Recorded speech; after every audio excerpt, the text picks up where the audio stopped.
പൊടിയും കൊച്ചാടിന്റെ ഈ ഭസ്മം ഇന്നെങ്കിലും എനിക്ക് കൊണ്ടൊന്ന് ഒഴുക്കണം. മനസ്സിലൊരു പൂമാല കൊരുത്തു വെച്ചതാരാണ്? അയിലായോ എന്റെ പൊടിയും കൊച്ചാട്ടാ ഇരിക്കുന്ന ഇരിപ്പ് കണ്ടോ? എന്നെ കൈവെള്ള കൊണ്ട് നടന്ന ആളാ, ഇപ്പൊ നേണ്ട് കരിഞ്ഞ് എന്റെ കയ്യിൽ വെള്ളയിലിരിക്കുന്നു. വിടരും മുമ്പ് കൊഴിഞ്ഞു പോയ എന്റെ പുഷ്പമേ, എന്റെ പൊടിയും കൊച്ചാട്ടാ, നിങ്ങളുടെ ഇഷ്ടം പോലെ ഞാൻ കാശി കൊണ്ട് ഞാൻ ഒഴുക്കും. അതിന് കാശ് ഒരു പ്രശ്നമല്ല, ഞാൻ കാശി തന്നെ കൊണ്ട് ഞാൻ ഒഴുക്കും.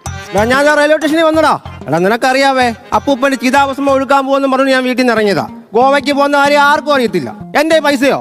ഞാൻ വീട്ടിൽ ഇരുന്ന് ആർട്സിനെ വിറ്റില്ലയോ? ഹാൻഡ്സ് അല്ല ആർട്സ്. ഒന്നിക്കുള്ളുണ്ടെങ്കിൽ അവിടെ SC ഇറക്കണം. ഞാൻ സ്പോക്കൺ ഇംഗ്ലീഷ് പഠിച്ചാ. എന്റെ വീട്ടിലുണ്ടോ എന്തോ ഇരിക്കുന്നേ?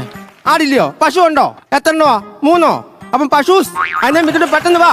ഓ അമ്മൂമ്മേ, ജയന്തി പോയോ? ജയന്തി പോയിട്ട് 2 വർഷമായി. സുധാകരന്റെ മൂത്ത